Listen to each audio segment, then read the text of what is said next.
Professional BS programme ఇది కేవలం degree కాదు, మీ ఫ్యూచర్ కెరీర్ కి డైరెక్ట్ గేట్వే. పూర్తి వివరాలకు వెంటనే స్క్రీన్ పై కనిపిస్తున్న నంబర్స్ కి కాల్ చేయండి.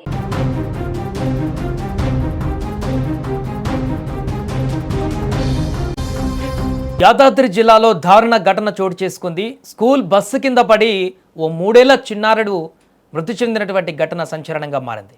భువనగిరి మండలం వడవర్తి శ్రీనివాస రామానుజన్ పాఠశాలలో చదివేటువంటి విద్యార్థులను సాయంత్రం ఇంటికి తీసుకువెళ్ళేటువంటి అదే స్కూల్ బస్సు వద్దకు అక్కడికి తీసుకువస్తున్న సందర్భంలో ఆల్రెడీ స్కూల్కి వెళ్తున్నటువంటి ఒక బాబుని పికప్ చేసుకోవడానికి ఒక తల్లి తన ఇంకో చిన్న బిడ్డను ఎత్తుకొని అక్కడికి రావడం జరిగింది. స్కూల్ బస్సు వద్ద నిలబడి ఆ బస్సులో నుంచి కిందికి దిగుతున్నటువంటి ఒక బాబును బయటికి తీసుకునేటువంటి క్రమంలో తన చేతి మీద ఉన్నటువంటి బిడ్డను కిందికి దించింది. రియాన్స్ అతను చిన్న పిల్లోడు. తనను దించి తినను తీసుకునే లోపే ఈ చిన్న పిల్లగాడు రియాన్స్ బస్సు కిందికి అలా పరిగెత్తుకుంటూ వెళ్ళాడు. ఇది గమనించినటువంటి డ్రైవర్ వెంటనే బస్సును ముందుకు తీసుకువెళ్లడంతో ఒక్కసారిగా క్షణాల వ్యవధిలో సెకండ్ల వ్యవధిలోనే ఆ రియాన్స్ 3 ఏళ్ల చిన్నారి పైనుంచి ఆ బస్సు టైరు తల మీద నుంచి దూసుకువెళ్ళింది. దీంతో క్షణాల్లోనే అక్కడికక్కడే ఆ పిల్లాడు మృతి చెందినటువంటి ఘటన తల్లి కళ్ళ ముందే చూస్తుండగానే ఇదొక దారుణ ఘటన జరగడంతో ఆ తల్లి ఒక్కసారిగా కుప్పకూలింది. ఈ ఘటన ప్రస్తుతం స్థానికంగా తీవ్ర విషాదానికి కలగజేసింది.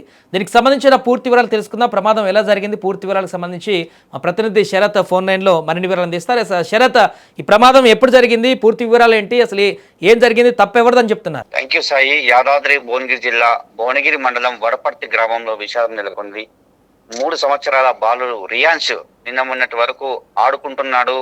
తన అన్నను తీసుకొద్దామని చెప్పి తల్లితో పాటు చంకలో ఉన్నటువంటి రియాన్స్ అనుకోని సంఘటనలో అంటే తన అన్నం తీసుకొచ్చే బస్సు కింద పడి చనిపోయినటువంటి ఘటన సంచలనం లేపిందని చెప్పవచ్చు.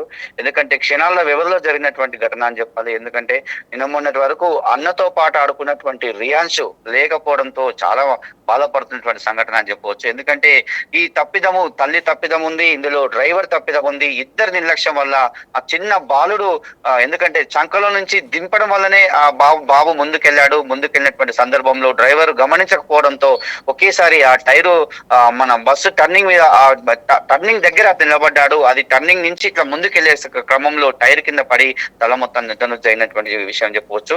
ఎందుకంటే నిజంగా మరి ఆ తల్లి చంకల నుంచి దించకుంటే మాత్రం ఖచ్చితంగా ప్రాణం దక్కేదేమో. మరి ఆ పెద్ద కొడుకు కోసం ఆ పెద్ద కొడుకును తీసుకొచ్చే క్రమంలో దించే క్రమంలో ఆ ఉత్సాహంతో ఆ పెద్ద కొడుకును తీసుకునే క్రమంలో ఈ చిన్న బాబును 3 సంవత్సరాల బాబును దించడం అయితే చాలా తప్పిదం అని చెప్పవచ్చు. ఎందుకంటే ఆ బాబును దించకుండా ఆ సంఖ్యలో ఉన్నట్లయితే ఆ ప్రాణం దక్కేదేమో. మరి నిజంగా ఈ ఘటన మాత్రం సంచలనం చెప్తుంది. ఎందుకంటే చూస్తున్నాం ఎన్నో రోజులుగా కూడా ఎన్నో ఘటనలు జరుగుతున్నాయి. ఎందుకంటే డ్రైవర్ల నిర్లక్ష్యం కూడా స్పష్టంగా కనిపిస్తుంది. మరి ఆ బస్సులు నడిపే డ్రైవర్లు పకడ్బందీగా ఉండాలి, ఖచ్చితంగా వాళ్ళకు ఏవి లైసెన్స్ కలిగి ఉండాలి.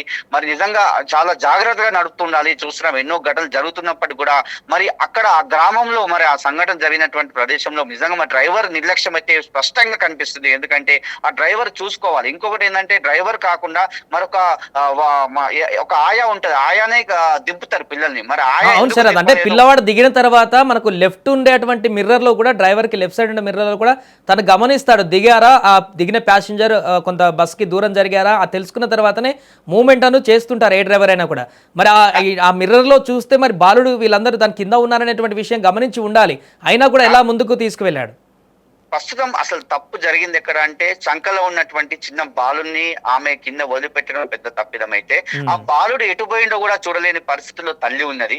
మరి ఆ బాలుడు నిజంగా చిన్న బాలుడు కాబట్టి ఆ బస్సు కిందికి వెళ్ళినప్పుడు ఖచ్చితంగా మిర్రర్ లో డ్రైవర్ చూసుకోవాలి. ఎందుకంటే అతని బాధ్యత. ఖచ్చితంగా ఒక బస్సు నడిపే వ్యక్తి ఖచ్చితంగా మామూలుగా వేరే వెహికల్స్ నడిపే వ్యక్తులు ఎలా ఉన్నా ఏం కాదు, కానీ స్కూల్ బస్సే నడిపే వ్యక్తులు మాత్రం ఖచ్చితంగా జాగ్రత్త వహించాలి. ఎప్పటికప్పుడు కూడా ఆర్టీఓ అధికారులు, జిల్లాకు సంబంధించి కావచ్చు, రాష్ట్ర అధికారులు కావచ్చు, అవేర్నెస్ కార్యక్రమాలు చేస్తుంటారు. ఆర్టీసీ వాళ్ళకి కావచ్చు, అదేవిధంగా మన స్కూల్ బస్సు నడిపే వారు కూడా ఎప్పుడు కూడా ఎన్నో కార్యక్రమాలు చేసినప్పటికీ కూడా ఇలాంటి తక్కువ జీతాలు ఇస్తూ ఇలాంటి వాళ్ళని తీసుకుంటున్నారని చెప్పి కొంతమంది కూడా ఆ గ్రామంలో కూడా ఆవేదన వ్యక్తం చేసిన పరిస్థితి. ఎందుకంటే ఇష్టానుసారంగా వెళ్తుంటారు, స్పీడ్ గా వెళ్తుంటారు, ఆ రోడ్డు వెంబడికి అడ్డగోలుగా వెళ్తుంటారు స్కూల్ బస్సులు. ఎన్నో ప్రమాదాలు జరుగుతున్నప్పటికీ కూడా పట్టించుకోవాలని చెప్పి కొంతమంది కూడా వాపోతున్న విషయం. ఏది ఏమైనప్పటికీ ఒక అమానుషము చాలా నిన్న మొన్నటి వరకు వడి అడుగులు వేస్తూ చిన్న చిన్న పలుకులు పలుకుతూ వారి యొక్క అన్నను పిలుద్దామనేటువంటి సందర్భంలో అన్నను తీసుకొచ్చే క్రమంలోనే ఈ యొక్క చిన్న బాలుడు చనిపోవడం అయితే నిజంగా బాధ కలిగిస్తుంది సాయి. ఎందుకంటే సుమన్ టీవీని కలిసివేస్తుంది. ఎంబడే అక్కడ ఉన్నటువంటి కొంతమంది స్థానికులు కూడా సుమన్ టీవీని కూడా ఆశ్రయించారు. ఇమ్మడే చెప్పారు, సార్ ఇలా ప్రమాదం జరిగింది, ఇలా డ్రైవర్ నిర్లక్ష్యం జరిగిందని చెప్పి కూడా మనకు కూడా కాల్ చేసినటువంటి పరిస్థితి. వడపర్తికి సంబంధించిన గ్రామస్తులు కూడా మనల్ని సంప్రదించారు. Right, thank you Sharath. అది ప్రస్తుతము యాదాద్రి భువనగిరి జిల్లాలో జరిగినటువంటి ఒక ఘోర ప్రమాదం అయితే ఆ కుటుంబాన్ని ఇప్పుడు పూర్తిగా చిదిమేసిందని చెప్పాలి. ఒక బాబుని స్కూల్లో నుంచి తీసుకుందామని చెప్పేసి పికప్ చేసుకుందామని చెప్పేసి వచ్చినటువంటి ఆ తల్లికి తన చేతిలో ఉన్నటువంటి ఇంకో బాబు దాని కింద పడి చనిపోయినటువంటి దుస్థితి ఆ తల్లిని ఇప్పుడు తీవ్ర దిగ్భ్రాంతికి గురి చేస్తుంది. తనని పూర్తిగా విషాదవదనంలోకి నెట్టేసినటువంటి పరిస్థితి. ఒక బాబు కోసం వెళితే ఇంకో బాబు వెళ్ళిపోయాడే అంటూ ఆ తల్లి ఏడుస్తున్నటువంటి తీరు ఇప్పుడు అక్కడ ఉన్న వారందరినీ కూడా కలిచివేస్తుంది. ఆ కుటుంబం మొత్తం కూడా ఇప్పుడు ఒక విషాదవదనంలోకి వెళ్ళిపోయింది. స్థానికంగా కూడా అందరూ ఈ యొక్క ఘటన జరిగినటువంటి వెంటనే ఒక్కసారిగా దిగ్భ్రాంతికి గురయ్యారు. స్కూల్ పిల్లలను బస్సులోకి తరలించేటప్పుడు లేదా తీసుకువెళ్ళేటప్పుడు ఎంత జాగ్రత్తగా ఉండాలనేది మరొకసారి ఈ ఘటనతోటైతే వారందరికీ ఈ ఘటన చూసిన తర్వాత అయితే భయాందోళన కలిగేటువంటి పరిస్థితి ఏర్పడింది.